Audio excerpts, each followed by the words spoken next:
Nagdire-diretso ang bus na yan hanggang sa bumangga sa excavator sa Labangan, Zamboanga del Sur. Ayon sa Labangan MDR-MO, 10 ang isinugod sa ospital kabilang ang 7 pasahero at ang driver.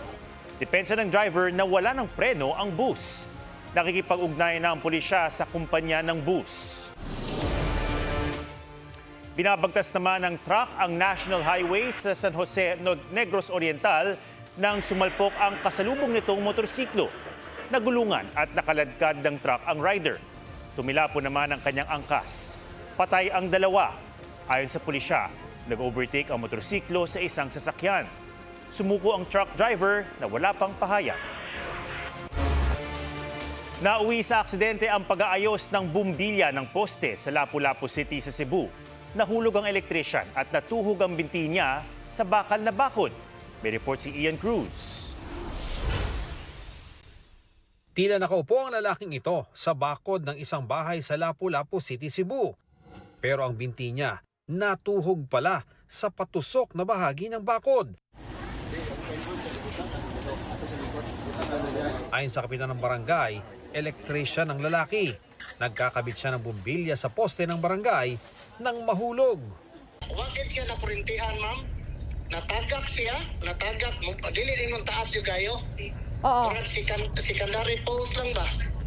Niya sa Miko, niya natagak siya. Dili na sa may gate sa kanang balay. Dili sa gate sa balay niya. Naay ka na bitong hait-hait, natusok siya. Gumamit ng hydraulic cutter ang mga rescuer para maialis sa pagkakatusok ang biktima. Kailangan first aid na daan, oxygen, gitawag dextrose. Kuan lang ka ng para prevention sa kaso mag-bleeding ng bainid tang-tang. Nang matanggal ang biktima, isinugod siya sa ospital. Sasagutin ng barangay at city government ang pagpapagamot sa biktima. Ian Cruz, GMA News. Bukod sa bahang hindi pa humuhupa, mga pesting kuhol ang problema ng ilang magsasaka sa norte matapos manalasa ang habagat. Dobleng dagok naman sa mga residenteng naulila ng landslide sa Baguio City ang problema sa matitirhan. May report si Marisol Abduraman. Siya si Milo, isa sa mga nahukay ng rescuers na magka-landslide sa Barangay Gisad Surong sa Baguio City. Katabi niya ng hukay ang amo na sa kasamang palad ay hindi nakaligtas sa trahedya. Hanggang burol, si Milo hindi iniwan ang kanyang amo.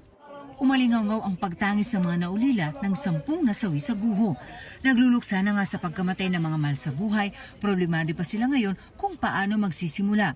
No-build zone na kasi ang lugar kung saan nagka-landslide. Siguro ang tinitignan namin dito, ano yung mga engineering solutions para to mitigate o kaya prevent yung mga ganyan. Bagamat maganda-gandang panahon na ang ating nararanasan dito sa Baguio City ngayong araw, hindi basta-basta ang pinsalang iniwan ng bagyo at habagat dito sa lungsod. Ilang poste ng kuryente ang nabuwal. Sa ngayon, halos 100% na ng power supply ang naibalik sa Baguio City.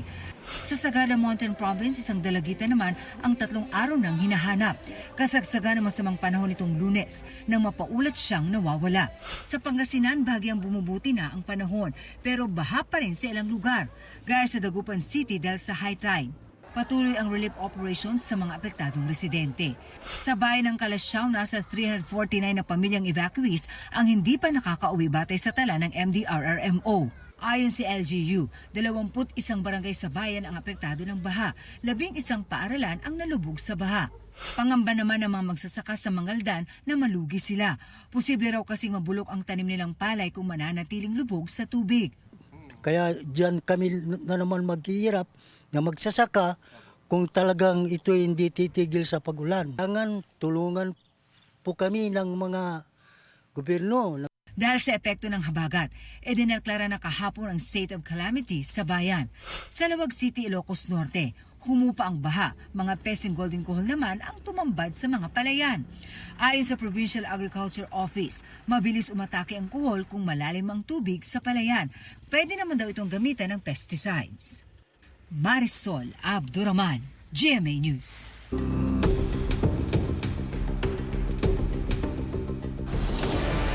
Day 15 ng impeachment trial ni Vice President Sara Duterte. Lumabas na hindi otomatikong humihingi ng resibo at pinapayagan pa rin ang acknowledgement receipts sa mga biniling bagay gamit ang confidential funds. Pero sabi ng Commission on Audit, dapat may dagdag na pruweba. Nagkainitan ng magkabilang panig na tinawag ng presiding officer na generational divide. May report si Joseph Moro. The first AOM is...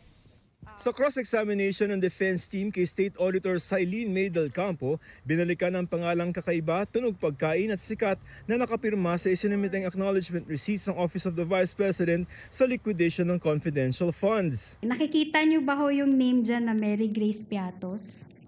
Wala po. How about Renan Piatos?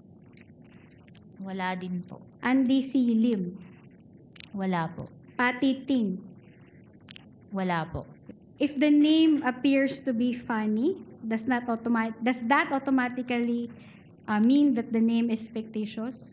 Your Honor, please, the question is misleading.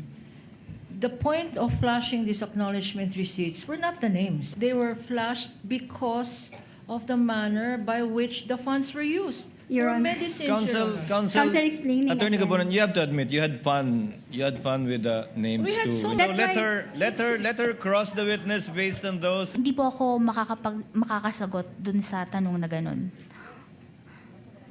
Okay, basta walang findings na ganun, no? Isa pang ipinunto ng depensa alinsunod sa joint circular, hindi automatikong humihingi ng resibo at pwede na ang acknowledgement receipts. Paglilinaw ng COA, humihingi sila ng ibang patunay para sa ibang confidential na gastusin. So tables, chairs, pwedeng adequate records at hindi kailangan official receipts sa lahat ng panon. Depende sa kalagayan at sitwasyon. Pero po kasi, ito po ay nagpe-pertain sa purchases. So, mas sufficient po sa amin kung maipapakita yung sales invoice at official receipts po. Tinalakay rin ang liquidation sa isinumiteng Protective Intelligence Operation Report. Nakadetalye rito ang mga aktibidad ng bise at ang pinagamitan ng pondo para sa kanyang seguridad sa pagdalo sa mga ito. Intelligence fusion with for the threat assessment and situation update. Ano ho yan? Papasok ho yan sa intelligence or normal work lang yan ng OVP? Sa intelligence. Profiling of participants who will be attending the event provided by organizers. Part 2 ba yan ng normal na function ng OVP? Or papasok ho siya sa intelligence work? Sa intelligence work. Tanong naman ng prosecution, bakit ginamit ang pondo dito? Gayon may sariling security group ang bise na swelduhan. If the security guards are being paid salaries, should these salaries be debited or reimbursed from confidential funds? Isa po, yung salaries po, hindi po siya pwedeng i-charge sa confidential fund. Isa pa sa ipinupunto ng prosecution, bahagi ba ng mandato ng opisina ng Vice President at Department of Education na magkaroon ng mga confidential funds? Sa madaling sabi, dapat ba na meron siyang confidential fund? Sabi ng prosecution, hindi. Sabi naman ng depensa, ibinigay ito sa bise. Uminit din ang iringan ng magkabilang panig. Not all questions can be answered by yes I am or on no. cross, Your Honor, please. Counsels. Never mind if you're on cross. Misleading questions are not allowed They on are cross. allowed. Counsels, let's not allow the generational or seeming generational divide increase the tension in the courtroom. Let's keep it a notch lower. Your Honor, please, I am preventing myself from giving her a spanking, Your Honor. You are all members of the bar and Yes, you're Your all Honor. counsels I for the submit. parties. And we will be treating and looking at each one equally. I promise to henceforth behave. Your Thank Honor, you. can I please respond quickly lang, no? I have high respect for Attorney Kapunan. In fact, she's one of You my can end there, idols. counsel. Let's end here. Let's end here. You can end there. This with might the high sound like respect. it might sound like a eulogy, Your Honor. I'm still very much alive. Nabanggit ni Escudero ang generational divide o malaking agwat ng edad na Attorney Kapunan at Attorney Ferrer.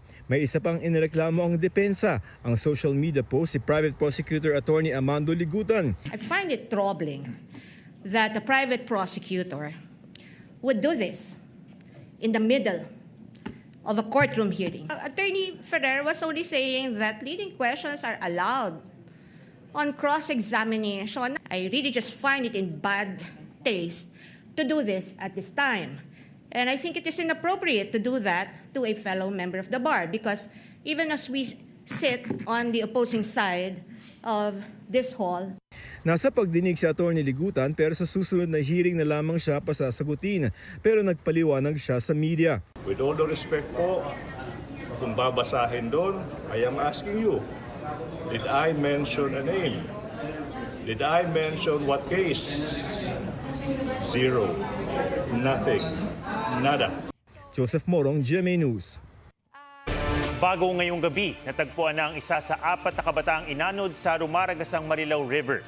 Natagpuan sa ilog na sakop ng Parada Santa Maria, Bulacan ang isa sa kanila. Kinilala ng kanyang pamilya ang labi ng 17 anyos na lalaki.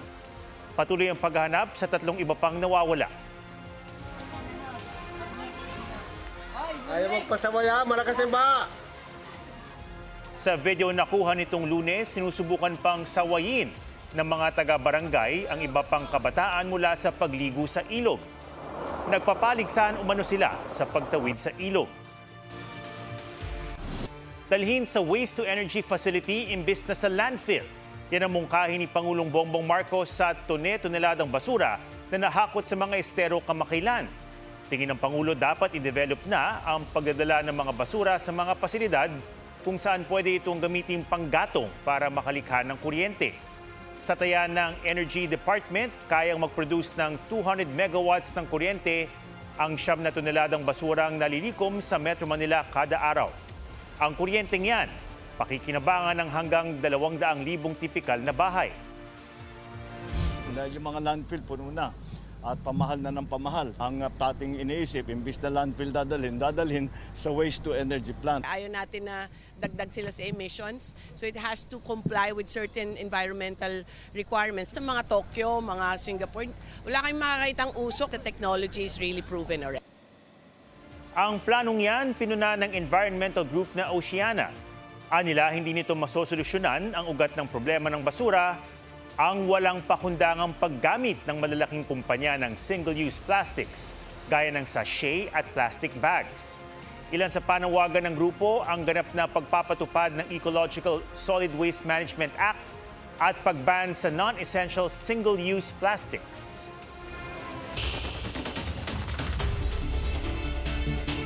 Nauwi sa pananakit ang alitan ng 2 pulis sa Baysa, Quezon City.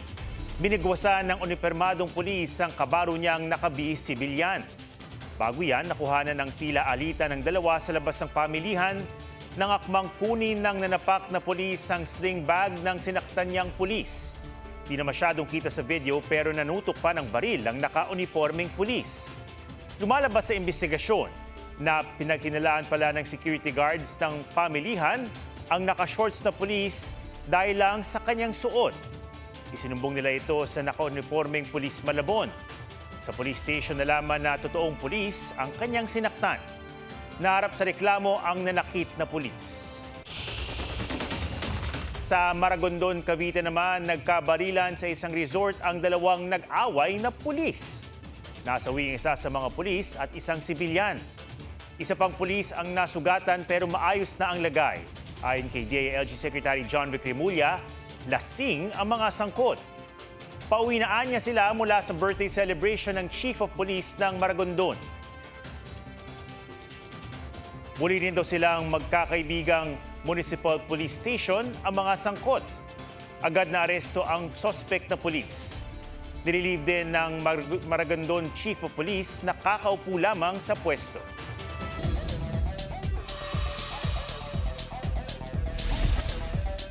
Code Gray actor Christopher Martin ipinlex ng panibagong milestone bilang triathlete. Ibinahagi ni Christopher ang kanyang recent triathlon experience sa Lapu-Lapu City, Cebu. Bagong karakter sa The Master Cutter, makikilala na. Yan si Samir, nagagampanan ni Casey Montero.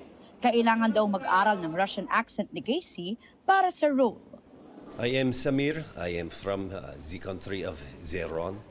And I don't know if accent is good, but it is what is happening. Primetime queen Marian Rivera is 42. Radiant and stunning si Yan Yan sa portraits na ibinahagi niya sa Instagram. Ang kanyang mister na si Dingdong Dantes, sinabing proud sa mga narating ni Marian at excited sa kanilang future. Binati rin ng aktres ng kanyang mga kaibigan, katrabaho at fans. Pati na ni GMA Network Senior Vice President Attorney Annette Gozon Valdez. Aubrey Carampel, GMA News.